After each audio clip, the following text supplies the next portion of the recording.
Hey, I'm here this evening or this afternoon or it's this afternoon, this evening for us with Claudio and David. David Giaramita and Claudio, IYou to me. How y'all doing? Hey, hadn't Ciao. had a hangout for a long time with Button Moon. Indeed. Good company. Yeah, I was just telling Claudio about I've come across this cast iron coffin that was made in the 1840s and it keeps in disease, it mummifies you, ruddy rah, 1840s, and it looks like a sarcophagus, which is the tombstones of Egypt. So it does look similar, except it's cast iron. Where did you find that? In your attic? You've been having No, a clear I out? was watching this guy. He goes around. He goes around cemeteries looking at tombstones because he finds them really interesting, and loads of people have subbed to his channel. And I was watching it, and he was going to this cemetery because of this lady in red, and then he was talking about it and showing pictures of her buried in this coffin, and that she's been preserved. And it just led me into making the video. But they look so like, in a way, the Egyptian ones, except obviously they're made out of different stuff. But it's quite, I don't know what to make of it. Or you find that's another piece of the puzzle, but that doesn't mean I've sorted anything out. I just found another piece of the puzzle. It's a really good topic of discussion if we ever want to go down that road, because the Egyptologists, God bless them, but when you apply metaphysics, they weren't doing what they were saying, or later on What's they to could do have with this missed. coffin? You didn't need to do anything to the body. Once you sealed it, it mummified you. Something Yeah, yeah, about being cast on. They were metallic, and yeah. it did the job. So, in a sense, you look at it, you think, cool, this kind of technology and things, but the people weren't like that. The people, we were still in horses and carts in the mid 1800s, as we were before, and when all these magnificent buildings came and everything like that, we were still in horses and carts and things. And actually, you're lucky if you had one of them. Right. So that's what I was trying to tell you. The Egyptologists misinterpret what the boxes were for. They seem to think that everything's written about the afterlife, but no, what's written on the Egyptian walls is our experience. It's a guide, like a hitchhiker's guide to the galaxy. It's our guide to this age of Aquarius. Everything The reason there, some of them are being found, Claudio, is the fact that they haven't excavated when they say they've decided to build over a churchyard. They didn't actually take all the coffins, or because cemeteries haven't been here that long, people were burying them differently and obviously had vaults and whatever it was. Maybe some people buried them in their own garden, and then they're just people are starting to dig and do houses and stuff, or whatever right? they're doing, they come across them. So I'm trying to let you know what the misinterpretation is. So a lot of people, their writings on the wall is about reincarnation and our ability to stay here as long as we want, reincarnating in vivo. In other words, while you're alive. They thought that they're trying to reincarnate, keep the body preserved so that you can come back into it the next life. So that is the misguidance, the misinterpretation of being able to come back into a body. You get to keep this body, but if it dies, no, you don't. That's the whole misinterpretation. They used to live for thousands of years because when you get the wisdom and the knowledge and how to do that, that's what they're teaching you how to do, is to reincarnate into your existing body. But to do that, you have to understand a whole bunch of principles. You have to understand one love, is basically, if you want to put it in really easy terms. So the misinterpretation of mummifying the body is completely not what they're trying to teach on the walls. Just as the weighing of the heart ceremony isn't about when you pass, it's about now, today. David, what's your thoughts? That will mummify the body, but it's not going to do you any good because you can't come back into that. Well, you didn't body. even That's have to do it. You just used this cast iron thing. Didn't have to do it. I'm sure it'll mummify. I'm sure it'll petrify it. I'm sure it'll keep it. Yeah, but doesn't mean you can go back into that body. That's the Yeah, that's misinterpretation. right. No, I agree with you on that one. Right. It's too much common sense, right? Yeah, David. But there David, were there were what's your? people that right there were people that were so desperate they'd try anything because they didn't want to leave. But that whole thought process is what keeps you coming back because you don't want to leave. Well, I'm not sure if I want to come back, to be honest, but Well, there's a lot of work for us to learn how not to. not that I want to leave. I've got beautiful grandchildren, but I don't bring me back here once I've gone. I've seen enough of here. I don't like it.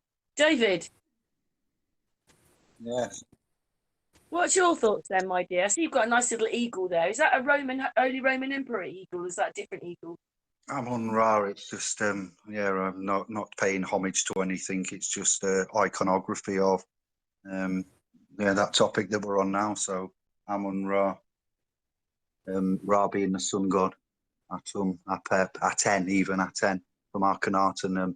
Just a particular interest of mine. It doesn't signify anything for the channel as such, as we do many areas of law. I just find the the Egyptian symbology and history very interesting. The pyramids themselves, you know, triangle shaped. They say that they align with the three stars of Orion's belt. Is it? What do the pyramids align with? What is it said? Is it the constellation? Orion's belt, yeah. But I believe Triangulum, the constellation, Claudio, that they have, and we see Triangulum, pyramids, triangle, and maybe it's a little bit of a red herring there. I don't know, but is there a place in Egypt called Saqqara or something like that? Do I remember? Is that the right name? Cairo. But No, Saqqara, I'm not, probably. It's a big place. There's a story, a history, as you're on about tombs and gravestones. There was Eric von Daniken did a presentation on a tomb that they found with flowers on it, big sarcophagus that was sealed. It hadn't been opened, and it allegedly had the flowers that were laid. I forget which Egyptian. I opened it up. It's Saqqara, Saqqara, and it's got the oldest pyramid that they think. So I'm going to look into that one, brother. There's obviously a key in there. Thanks for pointing that out. Yeah, and if you research Eric von Daniken, he found they went into, I forget which Egyptian deity god it was referring to. There's that many of them, but I'm not an expert in this area. I'm just interested, and I'm tracing back the commonalities between Greece, Egypt, you know, and how the Library of Alexandria, Alexandria itself. And Persians, Christians, Muslims, Egyptians all studying together, the crescent moon and the cross being together, and how things have diverted since, you know, the Reformation of Christianity as such, and the writings of the Bible and all that. But back to the point, I think it's a tomb in Saqqara that Eric von Daniken revealed that they went to look at when it was allegedly perfect condition, sealed by the builders. It still had the flowers that was laid on top, decomposed, you know, on there. It hadn't been disturbed. They found it through, you know, general excavations, and when they opened it, they was convinced it'd have the remains of an Egyptian king, you know, god, so to speak, inside, and it was empty. And when somebody went in to have a look, and that somebody that went in and allegedly committed suicide some days or weeks after, jumped off a bridge. And then they, I don't know if others went in, but they daredn't go back in, and it was sealed off. It's a story of intrigue, to say the least. What it was and why it was empty and where that body went, if there was a body inside there. But there's a bit of a renaissance going off with all. He escaped somewhere else. Yeah. Who knows? I can tell you this, brother, from all that I've researched, is that people are searching for bodies, but the message is not the bodies. The message is on the walls, because you can't do anything with that body. That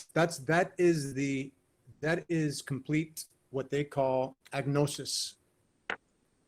Agnosis in today's language would mean ignorance. So agnosis, and without the A, you got gnosis, which means knowledge and wisdom. The bodies there are like decoys. I don't know why people are looking at the bodies, because you can't do anything with the body. There may be a message that's written on the tomb that you might want to look at, but the body itself and who it was is not what it's significant, because that is agnosis, ignorance of being attached to the body, is what we have to learn how to detach. So what's really interesting about you picked that's the phoenix rising, brother. Your emblem there is the phoenix rising, which is what we're upon. The sun rising with the mother. Yeah, but then you got the phone X, phone 10, phonics, phoenix. Indeed, a winged bird, two wings, stemming back from Zoroastrianism, and Ahura Mazda. The circle, the wings on the circle. It's it's just symbology, of which is interesting. It's got no particular reference other than iconography. To me, it looks really, really nice. I mean, you got two snakes. The phoenix rises means when you, me, Karen, anybody out there, when we get enlightened with the topics we're talking about, and then you see and know that the phoenix is rising, and it's the phoenix in every one of us, which is happening on April 15th, 2023. The two snakes there symbolize that you've controlled both snakes. That's why the Egyptians have two snakes. Some have no snakes coming out of their head. Some have one, some have two.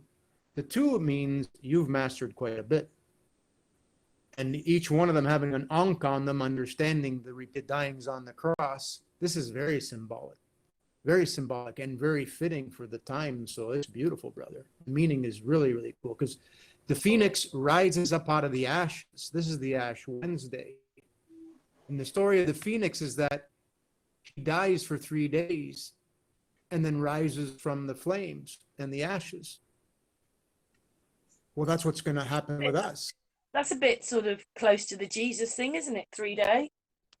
Right. Yeah. So what that means when you start looking at it is we are going to be without the sun, is our prediction, because of Ash Wednesday, ashes. So if the phoenix is rising out of the ashes, that means we're going to have a lot of ash.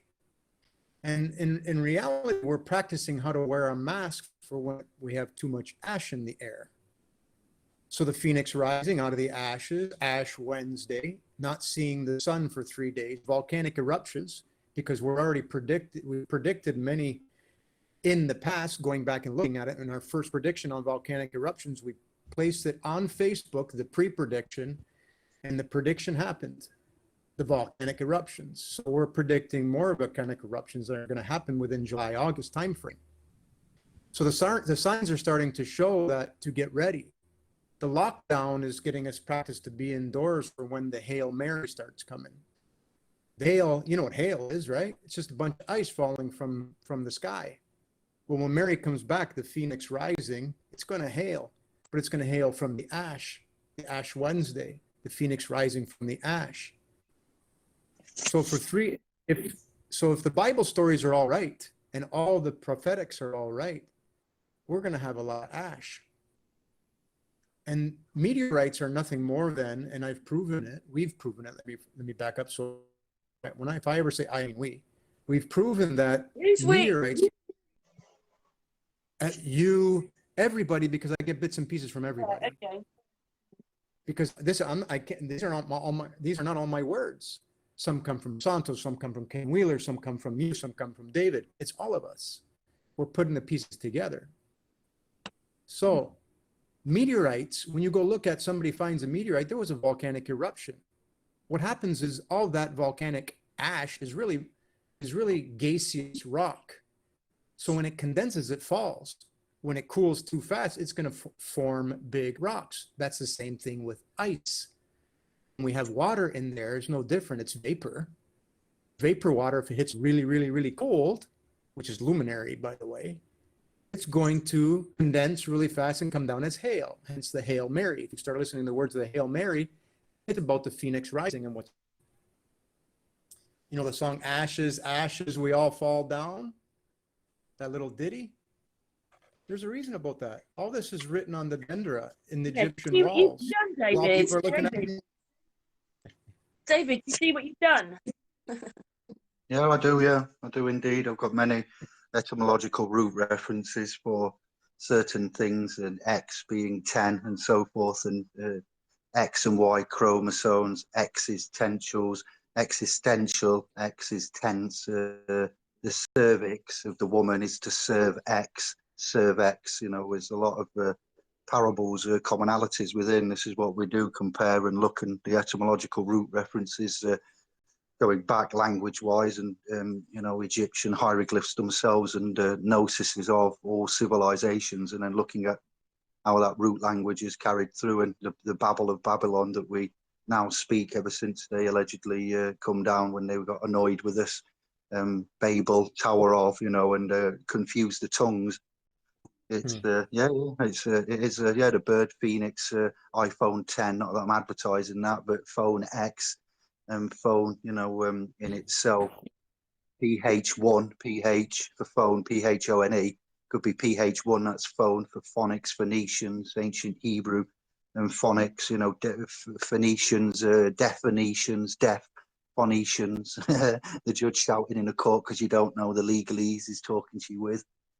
Yeah, bird symbolic. It can be, you can put good and bad into many things. It's so much like going forward a bit, the swastika that the Nazis used, and symbology, power symbology, but it doesn't mean that the swastika was initially, when it was made, bad. It's depicted in thousands of years before in antiquities in Mesoamerica and tribes in India, I think, in the Vedas, history of India and so forth, the power and the good intent that it had, then some evil narcissistic man, perhaps, if that's how you would describe Adolf, you know, it's not far off the truth, perhaps, if what, you know, what we've come to learn, then, you know, he adopted that and made it evil. So people say, oh, you can't use that, you know, you should be wary of that. But it's like, well, hang on, if you look at things deeply enough, you can correlate to, and yes, some things have been turned upside down and back to front.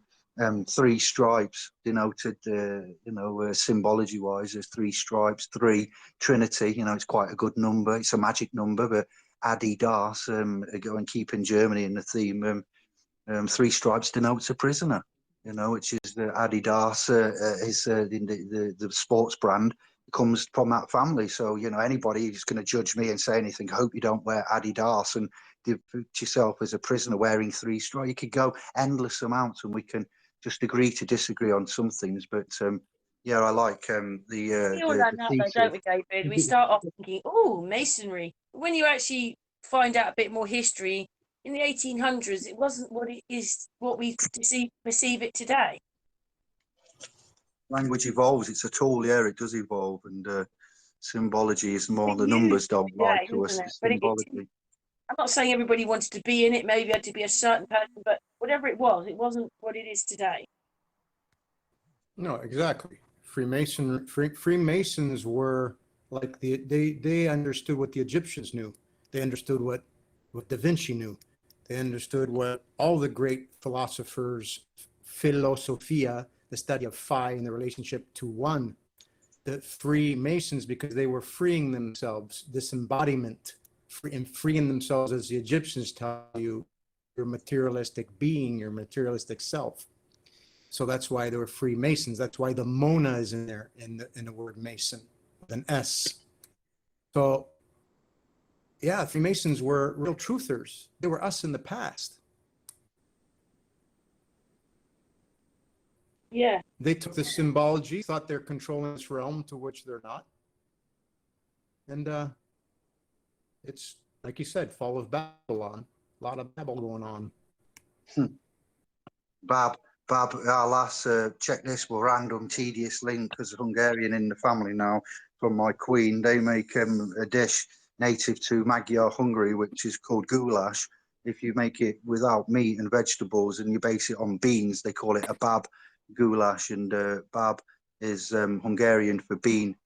Bab El on, so bab we know is bean in Hungarian. It may be translated into another meaning in other languages, but I'm just going to stick to you know, Bab for now, because that's what I was looking at. Then you've got L instead of B, instead of traditionally BABYLON, we'll go BABELL and on. So kidney, God, on.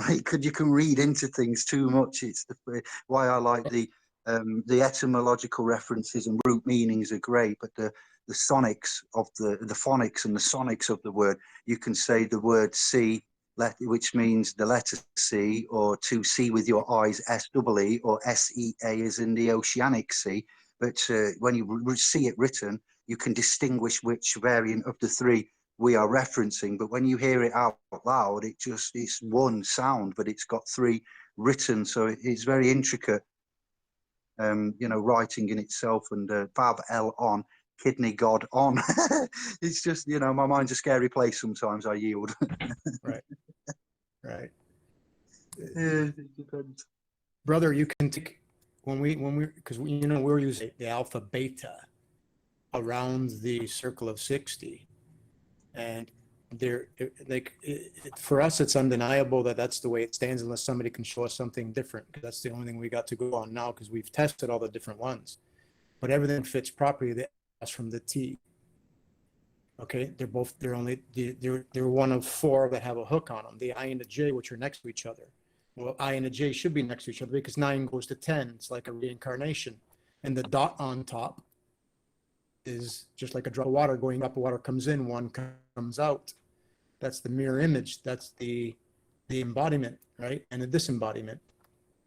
Well, when you start looking at the alpha beta, you can see the word C has an S vibration. E, that's the spiral, the Fibonacci spiral. And the A, the alpha, that's the A and the 1 in manifest.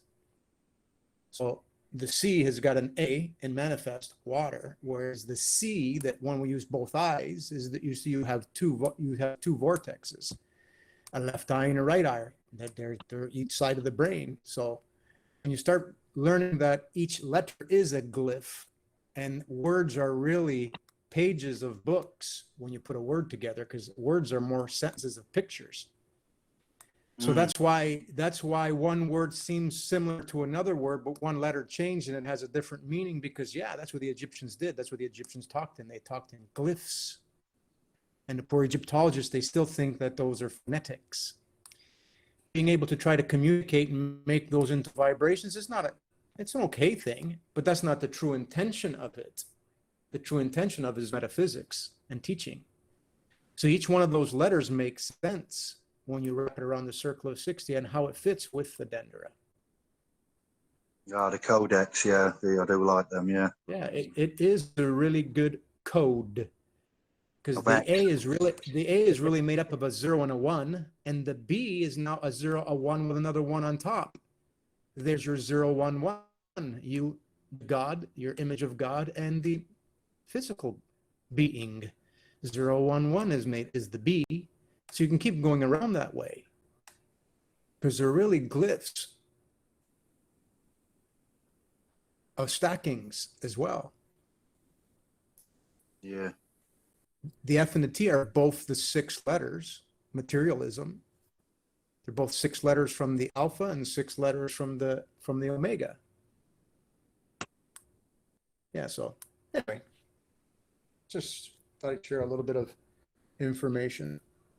Because you're right, you can go on forever on those words, because they do have different meaning, and they should have plenty of meaning, because they're made up of a whole bunch of glyphs. That's my point. Yes. Nothing is what it seems to be. There is in the bibliothèque the measurements of the Ark of the Covenants that the Lord gave commandments to made out of a certain wood and to gold plate it. And Solomon, we're going around Solomon's times is all I'll say. I'm not going to get into it, to paraphrase. When they made this Ark of the Covenant, there was the measurements in cubits given in the scriptures, and the text that we've found have come to light. This is like from Graham Hancock and others like that I've watched. David Childress, and there's quite a few actually top ones that I like to look at. That discovering, we're on from ancient aliens and whatnot.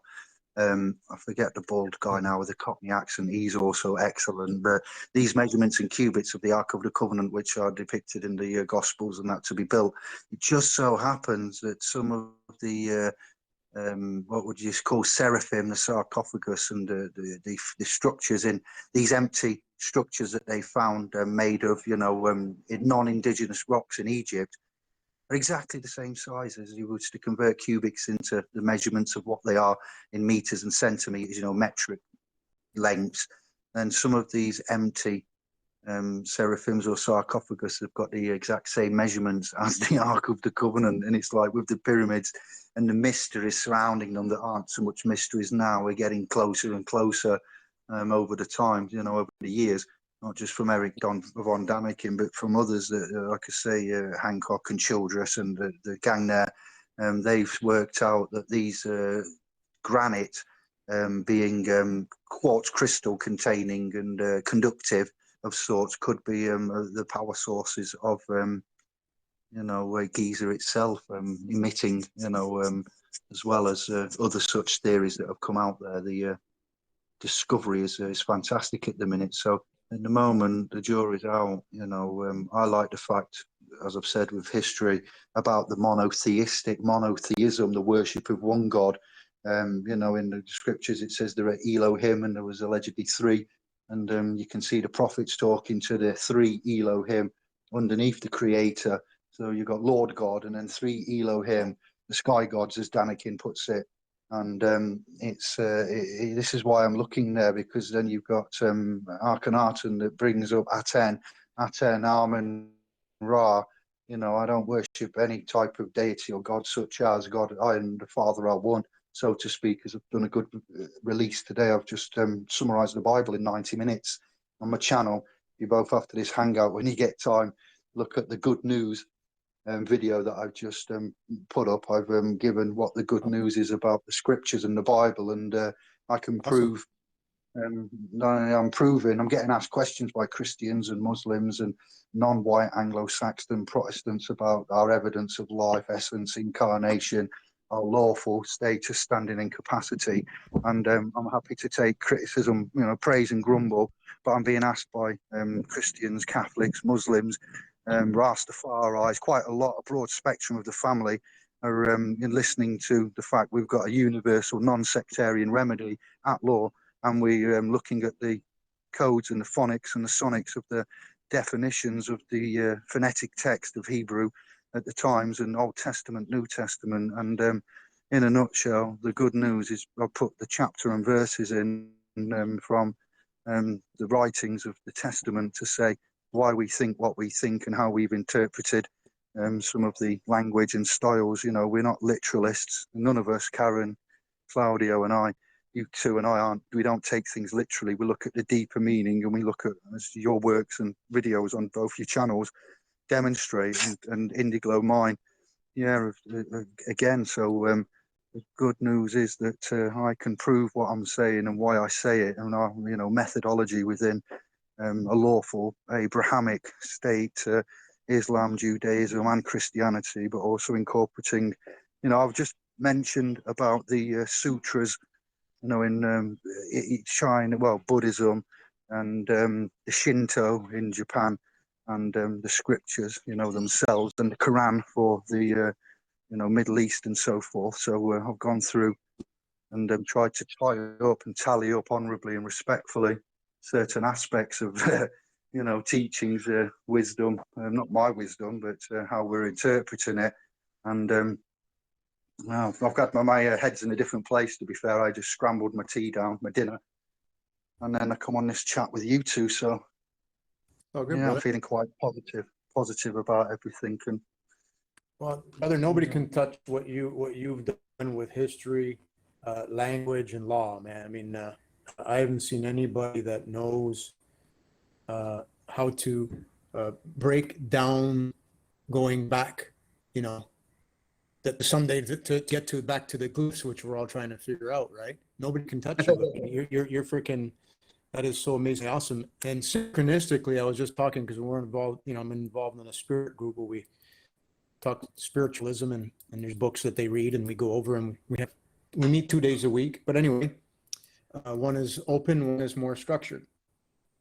Just yesterday, we talked about with one of the ladies that's running it, sister. She wants to do the same, and I have the same feeling too. I want to get into the Bible and read between the lines. I have a whole bunch of texts of how they compare the Egyptians to the Greeks, to the Romans, to the Catholics, and all the different religions, and how they're all sounding exactly the same because there's a son and two Marys in every religion. Hello? So every religion has a son and two Marys, the Virgin Mary and Mary Magdalene, which is in the sky too. In the sky, there's a sun, and there's Juno, Mary Magdalene, and there's Eris, which is Virgin Mary. So that's what's going to bring us all back together to one love, is the commonality of everyone knowing that they're following the same thing, and it's written on the Egyptian walls. In Egypt, they had it, and that was Nephthys, Isis, and Horus. So I got these beautiful texts from people that explain all that. And when you look at them, and they dissect the words, and they dissect the meanings. So it's beautiful, brother. So what you're doing, I look forward to seeing that video, because everybody wants to do that. It is the key to get everybody back together to one love. Yeah, thank you. I appreciate what you've said there, and it's I'm the Bruce Lee of I don't know, law, religion, science, philosophy, because we learn from the best, and then we're just making our own style. There's not so much anything new under the sun. These ancient texts, Shinto and Christian connotations we've got there, the Buddhas, the sutras, the Quran, the teachings of Allah and Muhammad, peace be upon him, the words of God. But who am I to say?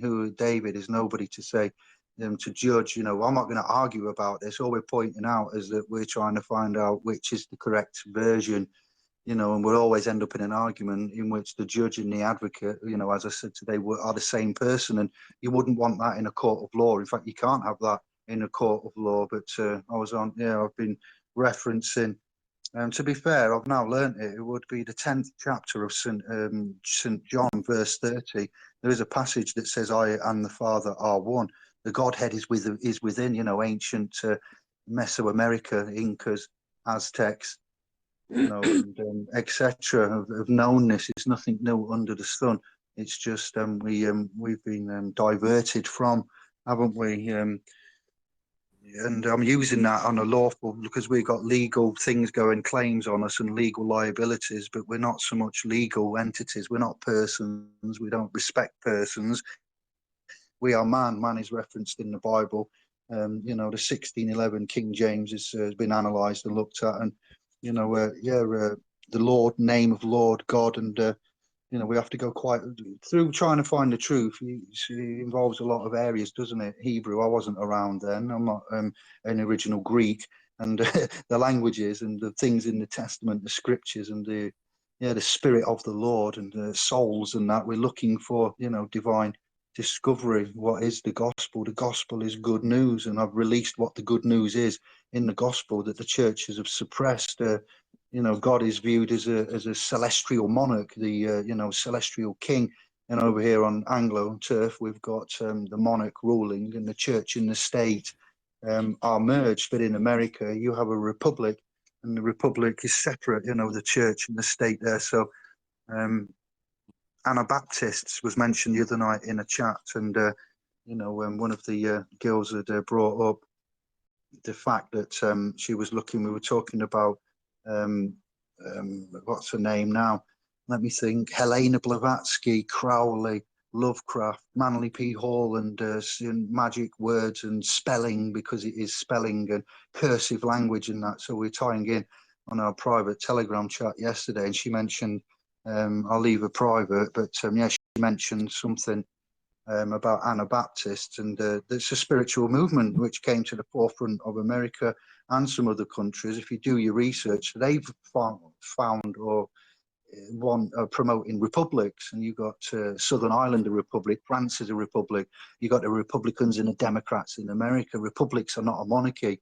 You know, I've created the Republic of New Brighton with our Genesis, Exodus, Trust of Truth, and our universal non-sectarian remedy for all houses. So the syncretism, chronos, synchronicity, the godlike divine coincidences that we're finding is it's a time to be happy and rejoice, not so much be scared and anxious. But I pulled heavily on, and I always quote and reference Neville Goddard, Alan Watts, Joe C. first brought to us by Brother Bonacci back in the day, and the names and things people drop are foreign to us at first, but it's a logical progression, and we're doing well. We all are. Yeah, the zodiac I explained today, and I said, I've referenced you sometimes as well for in the private chats, and the works of star references, constellations. If we had the prophet Moses coming down from Mount Sin AI, Sin and artificial intelligence, Sinai, after speaking to the I am, and then he was the first man to break the law. He smashed the tablets literally, physically on the floor after receiving the messages, because the Israelites were worshipping the bull as such, and pissed him off. Sorry to swear, so to speak, and obviously, idolization, and they just come from chatting with the Lord and brought these wonderful commandments, of which one of them can be traced back to Confucius before Christianity. Do unto others as you want done unto yourself wasn't a Christian connotation. It's been proven in the antiquities way before Christianity. That's where one of those messages come from, ancient Middle Eastern China, Confucius, but yet the Christian church adopted that within the Ten Commandments. But my point is the zodiac. So the bull was being worshipped, Baal, bull, and Bulla, Leiden Bulla, the Vaticano, bullion, bull ion, gold, bullion. It's still relevant today. Bullseye, targets to achieve for the target, the bullseye. After the bull, we came into what is we talking now? Virgo, the Virgin Mary, more reference in the scriptures to Virgo, Virgin. Then obviously Pisces, the fish. Jesus is represented as a fish, and now we're about to go into the picture of the water of Aquarius. There's a lot, not to be taken literally, and I believe the basic information before leaving Earth, the book that's abbreviated as the Bible, the heliocentric bibliotech, the study of the sun, Judaism, day is daytime, Judaism, day, the sun is here in the day. Horus, horizon, Horus, rise on the horizon, Horus. You mentioned Isis and Osiris. That's interesting, Osiris as well. And that symbology, Osiris and Isis. Isis is holding a baby, that baby is Horus, but the church has adopted that as Mary time, Mary and Jesus, but it isn't strictly Mary and Jesus. It's incredible what you accidentally stumble across if you scratch the surface, but the zodiac celestial references, the kingdom of animals above us is a clear, concise, articulate reference to stories, and the layers within them stories, if you don't take them literally, can often blow your mind. I yield. Yeah, no, everything you say is truth, brother. Everything you say is Repeating truth. stuff you found. Yeah, thank you. And your cross Everything you say is references. truth. Yeah, I mean it's no coincidence that I get pulled onto the board of the Charo Club, which is one of the biggest ones in Ontario, Italian clubs in Windsor, Ontario, and they have built a La Madonna di Caneto chapel, which the Catholic Church wanted nothing to do with. So basically we have an asset there with beautiful statues and whatever you want to call them. It was escaping me, but all the different iconography that they have there of all the different saints, and I just had the opportunity to and I know it was a calling for me, because now I'm in director of youth and culture, and they want to reestablish the Santa Maria Santissima Society to get that chapel back up and running, where people can get married there, but it doesn't have to be, you don't have to be Catholic, because, and the beauty part is that every culture has the Mary with the sun. And if you notice, like all of Italy, they celebrate that day. La Madonna di Caneto, which is a story of a girl seeing Mary, the Virgin Mary, visit her in the clouds. And that she was told to build a church. And here we are. We have this church there, wants to be used. And it's all about Mary and the sun, which is the Phoenix rising, which we are upon. So that picture of Mary and the baby are black, not a picture of the statue. It's a black Mary with a black baby. Rightfully so, because that's etheric. They're not supposed to be literal people. They're supposed to be the Phoenix rising. So in all of Italy, they carry around a black Madonna with a black baby. I'm not sure if many people realize the meaning behind that. Black is spirit, pure love, one love, pure inertia, the black hole, right? So the reason why ladies wore black wasn't because of mourning, is because it was a celebration. But of course, misinterpreted over the years. When you don't understand that people are infinite, they're not gone bye-bye. They're either coming back or they're staying as infinite spirit. So yeah, everything you say is 100%, brother. And all the writings on the walls are all about that. And it's beautiful that the Madonna and the baby are black. It's not about color. Yes. All colors make black. Black White. sucks in every color. Sorry, That's why it gives off. That's why it gives off heat, because it doesn't want the manifest. It doesn't want the light. It doesn't want the red shift. It wants black. So it's going to repel it, so to speak. I'm working on another publication that hinges on some truth with words, and it's based heavily on Chiron Last's work as well. But the way that they've projected onto the east, from the east to the west, that Jesus was white, and white gods, and wearing white, the color white in itself. For skin, I'm on about here, instead of the darker skin. You couldn't live in the Middle East and have white skin. It's just not possible, is it? Yeah, I mean, Jesus having color, if Jesus is about us, we have color. Because we have the Christ within. We're the story that's in the Bible. The Bible isn't a history book. The Bible is a guide, just like the Dendera Zodiac is the Bible, is the guide, just like the stars are your guide. But somehow the Vatican found a really great way of teaching people that don't look to the stars. But they do. They do. The Vatican owns the largest telescopes in the world, and the Vatican is a corporation. What do you think they're doing? Is there one called Lucifer by any chance? If they named it Lucifer, just did I hear the other day? It could be. But Lucifer, we all know, Luce in Italian, that just means light. I know, yeah. So when we're in manifest, we're not good. So of course that would be the Lucifer, Satan, or whatever, because we're the ones on here that aren't pure. Because being not pure, we're made of light, because pureness is black, not white. There's the misinterpretation, follow the light. If you're going to follow the white light, when you go, you'll end up back here. And that is truth, because white is in manifest. White is 7 colors of the rainbow. You return here with your karmic attachments. I've seen a black rainbow. Well, then you're very fortunate, because that's a huge sign, sister. Just like When I was in Denmark, we were looking at it. We could see the different shades on it, but it had no colour in it. It was just sort of grey-black. That is really cool. But kind of see-through at the same time, but you could still see it. I don't know if I have the videos anymore, but I picked it up on my camera. But it's probably on the original Sun and Moon, but I did make videos about it. Well, that would be great if you got a picture of that. Oh. See anything that's like that, and for any of the listeners, mark down the date, the time, the city you're living in, and what direction you are facing, because those help out the team of what we're studying, all these phenomena. Because everything is, we've successfully mapped the constellations onto the lands.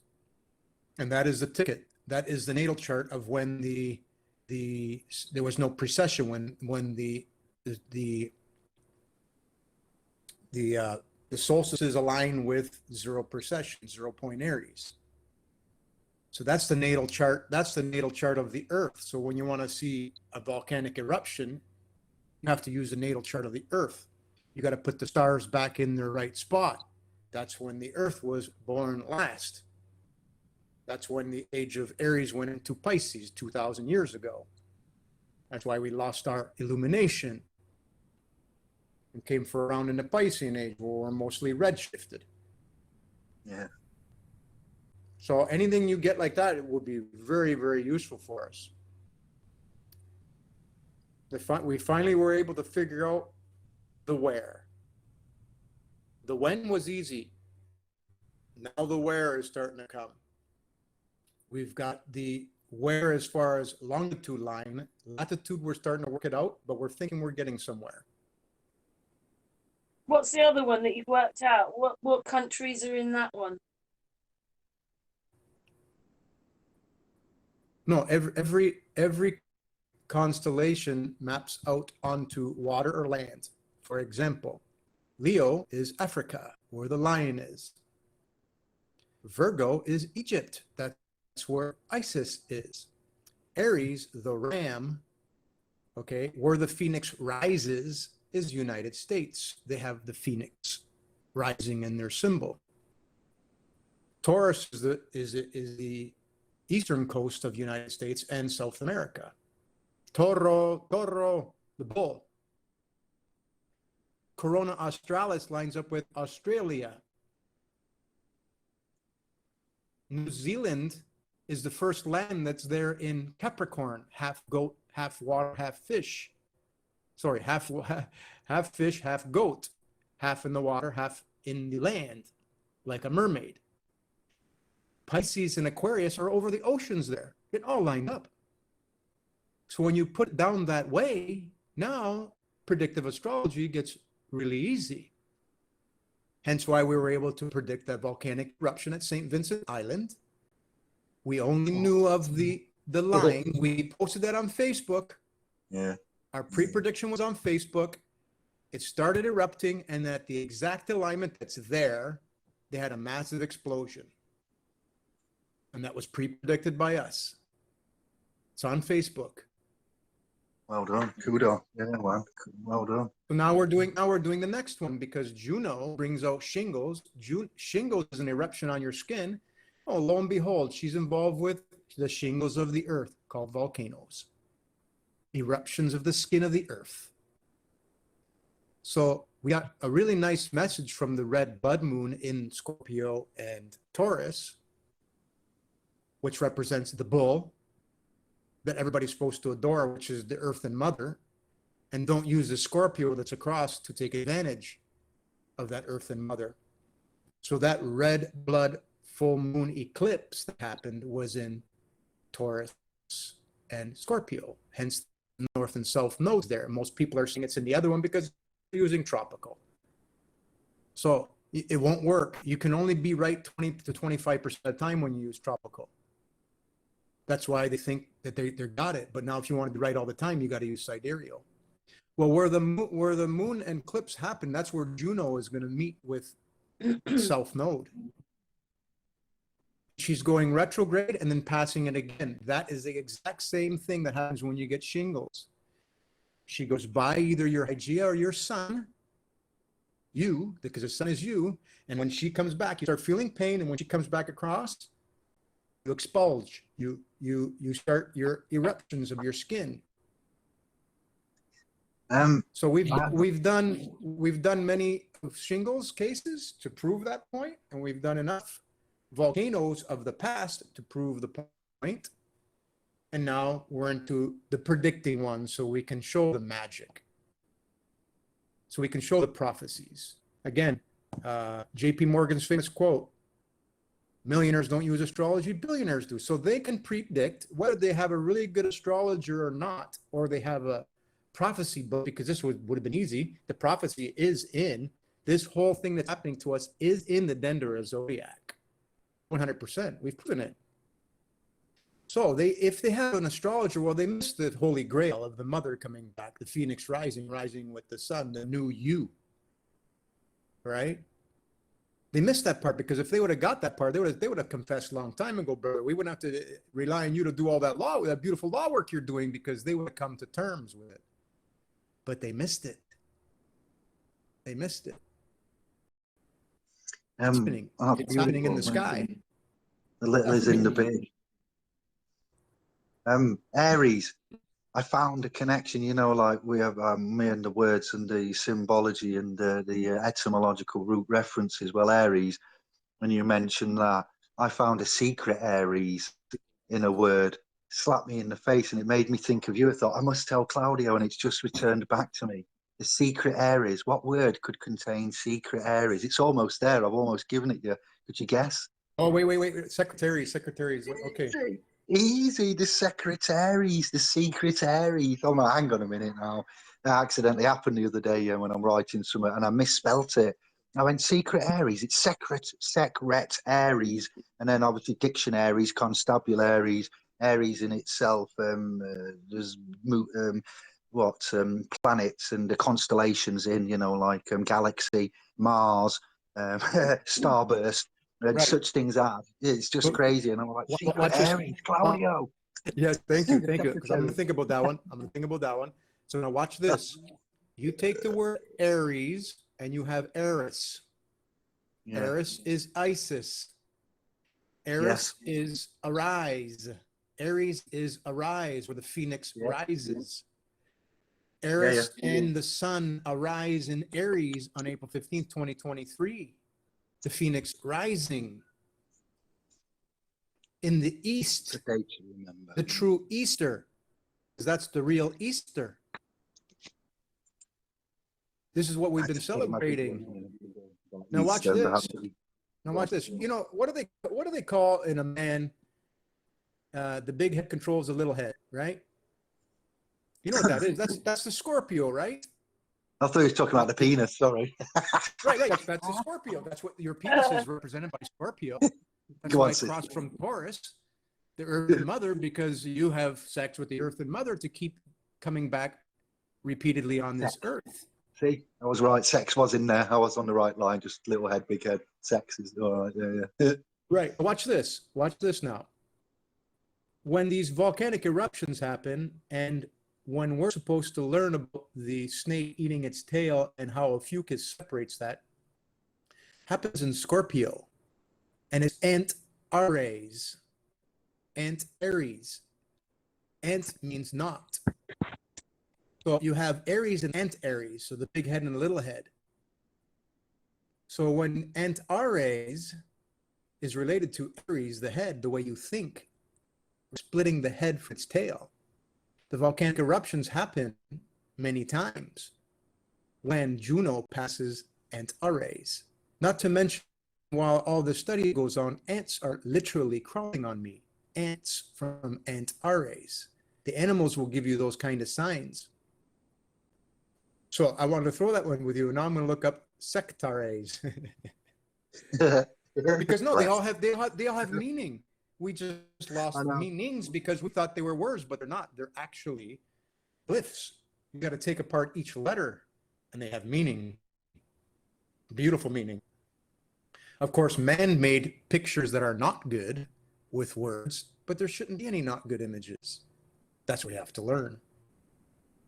Because man made them.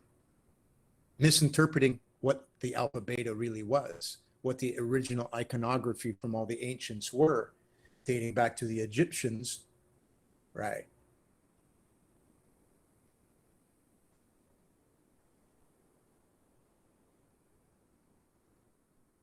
Don't let them fool you or even school you. Yes, bit of Bob there. Yeah. So everybody's been doing research then? Non-stop. Like you, Karen. Yeah. Writing. Like you, non-stop. We're all using the history of the past to try to figure out the future.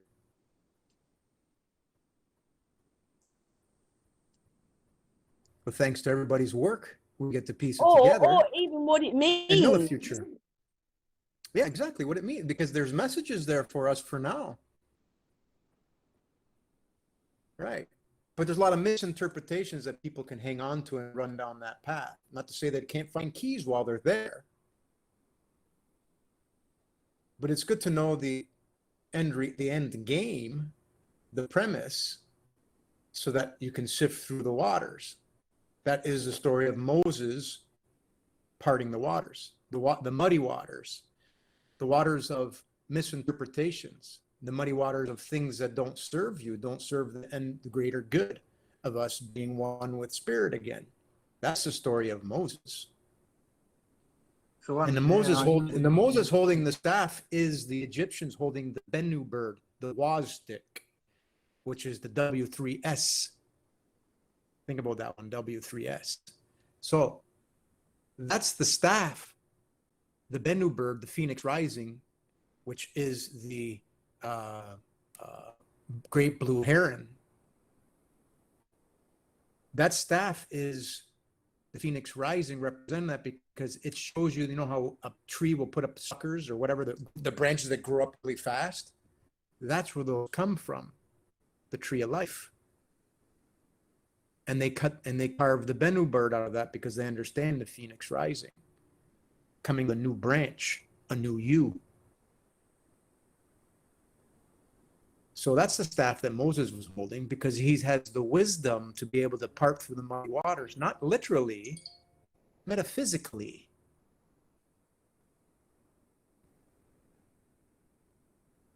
Yeah, I've got. So when all those, sorry, go ahead. Go on, yeah, carry on.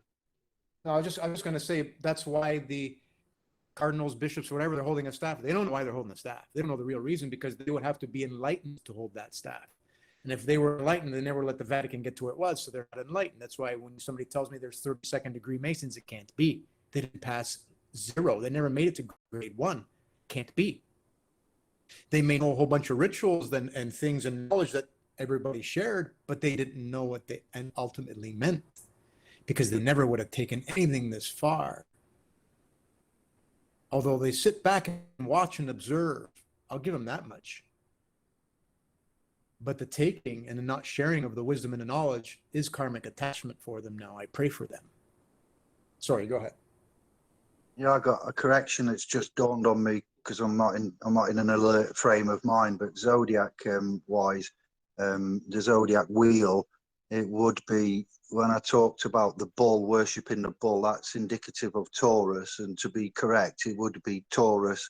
Then you speak about Aries. Aries is also known as the ram, the ramifications, the ram, the double-horned, ram itself, which is Aries. And then Aries follows what? Pisces, the fish, and then Pisces would go into Aquarius. So if anyone's on this replay, it's going, David, you're talking rubbish, because Virgo is not, pre to, Pisces. That would be Aries. And as Claudio is on about Aries, and we're talking about the constellation and, the ramifications of my mistake, pardon the pun, of getting Aries and Virgo in place of Aries. Virgo's then Leo, then Cancer, Gemini, Taurus. And I said, Moses coming down Mount Sinai and seeing them worshipping the bull, that would be obviously the Taurian sign.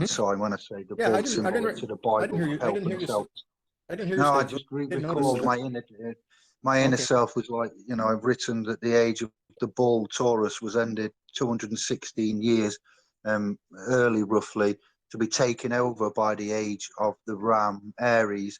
216 is this, allegedly, not for me, the sacred untouchable number.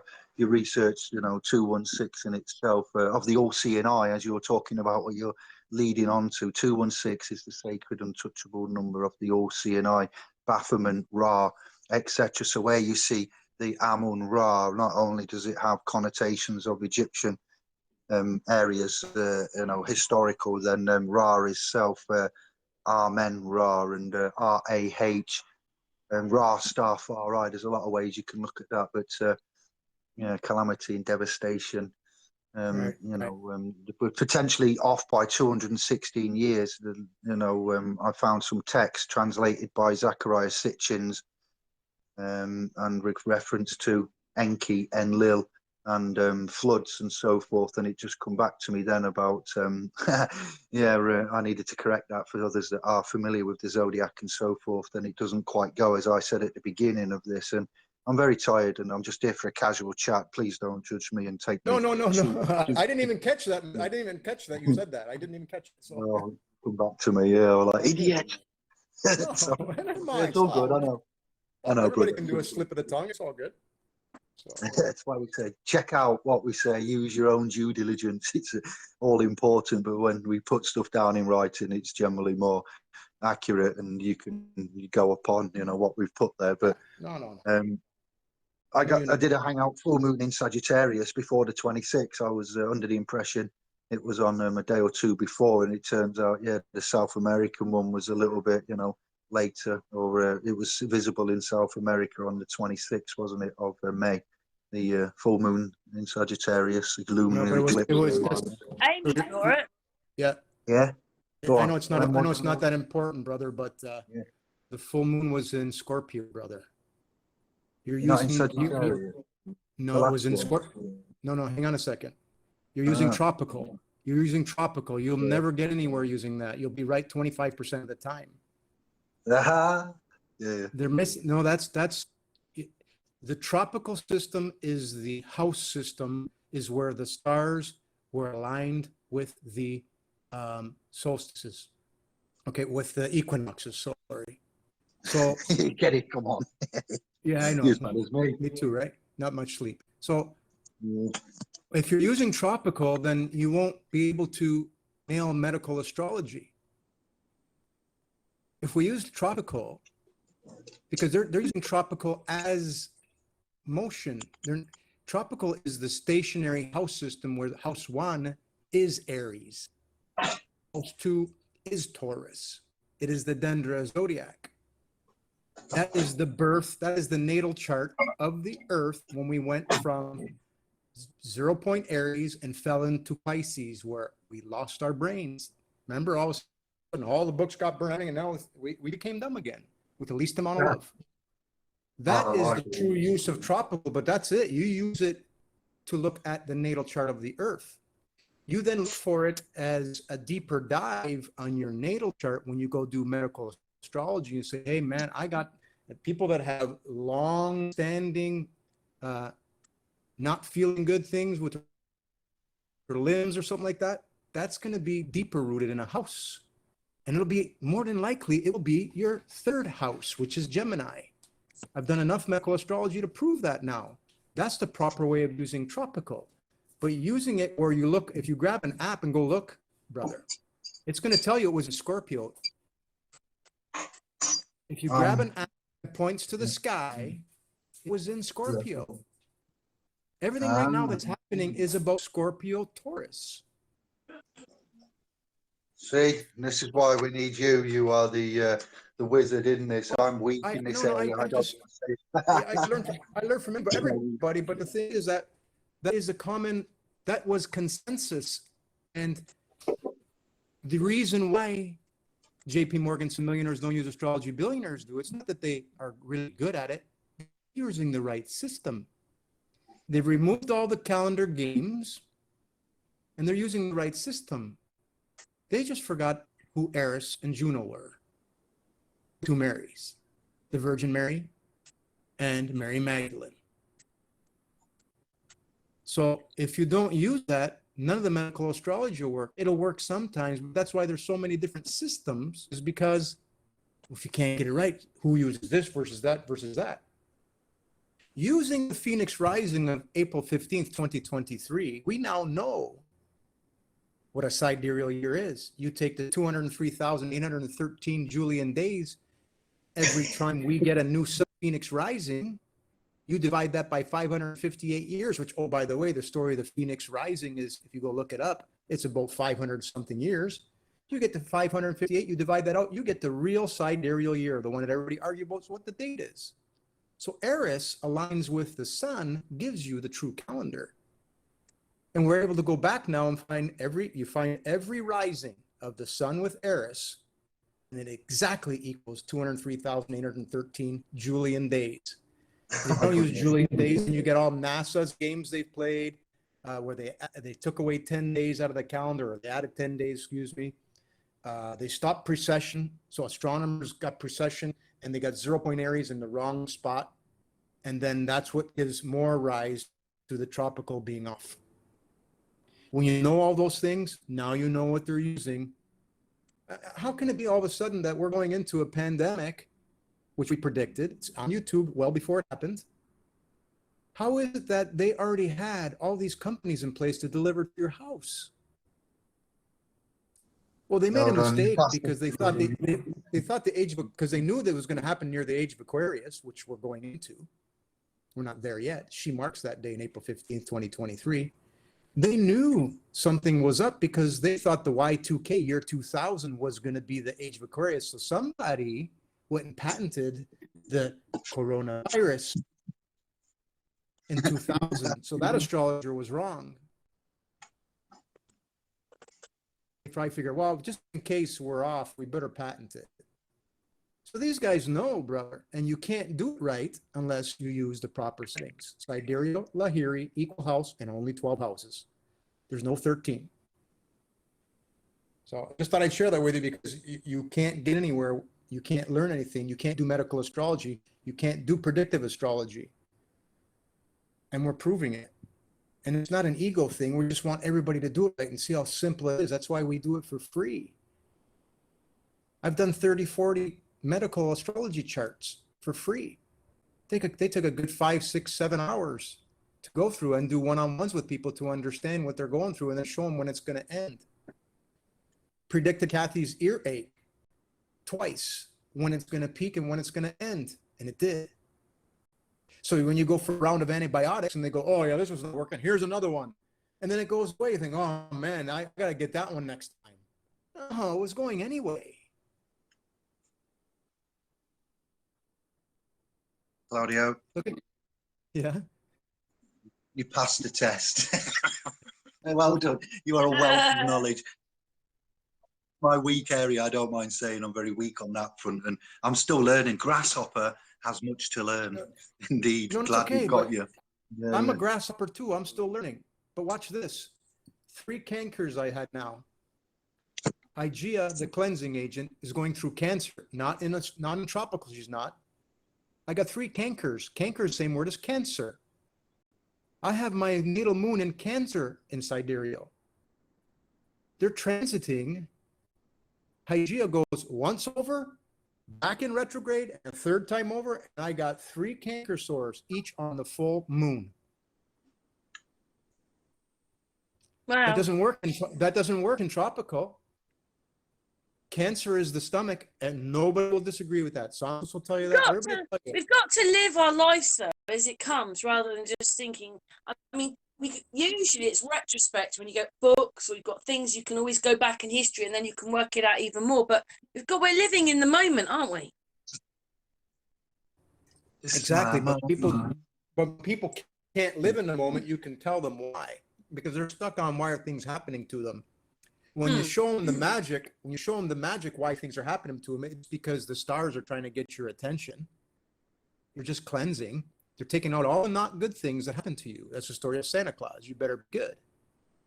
Because Santa Claustrum is now here in your head with the 7 scorpions of Isis. The brighter sun brings a brighter rainbow, which makes brighter chakras, which are going to vibrate the not good out of you. That's what's happening. It's beautiful.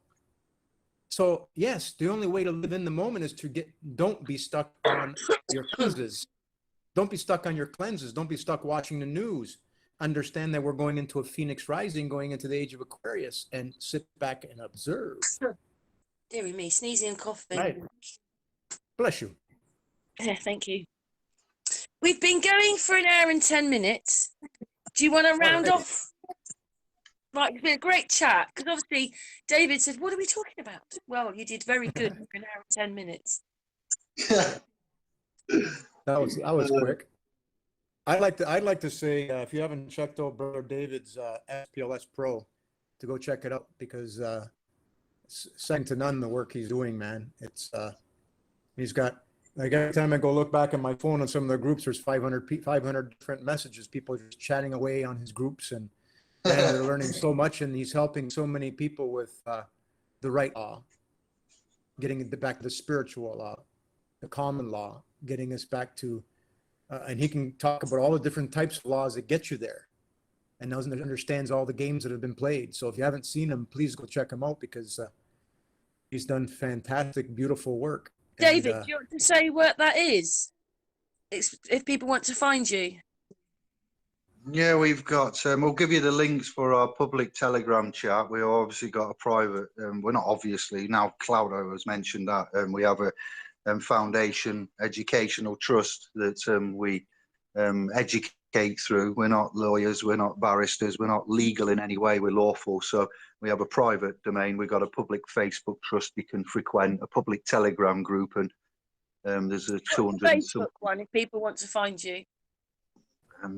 splspro.com, and I'll send you the links for this video later, if that's all right, so you can put them in. And okay, I'd encourage others to go and check Telegram, out. yeah, stick that one in as well, because not everybody's a Facebooker.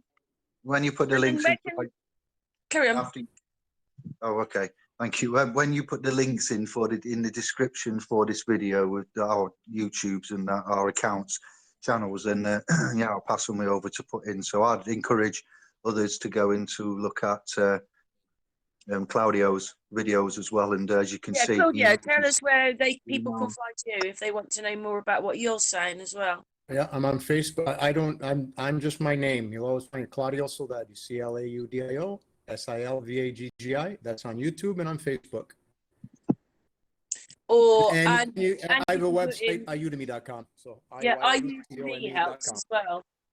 IYou to me helps. Yeah, when you're looking up, yeah, on Facebook, on YouTube, that is. Anyway, you two are friends and respect each other quite a lot, so that's why it's been such a great hangout. It is awesome. I always love talking to my brother David. I don't get a chance much because he's busy. I know, David, you're always busy, button moon, man. Yes, it's working.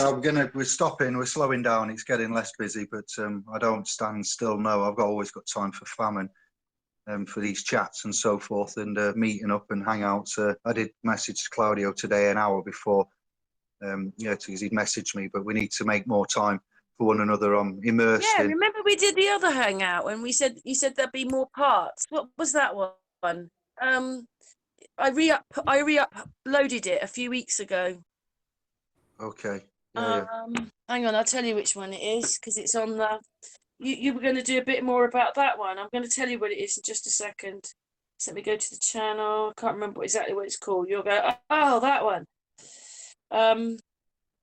Is in it? You said that you were going to do more like looking into things. But I know time's precious, and that was before they did what they did with the lockdown and stuff, and I think that changed everything really. Yeah, so awesome. Yeah, it's humans and their freedoms. The shell game. It's all to do with, you know, the law, what it really means and stuff, and the, you know, the S's.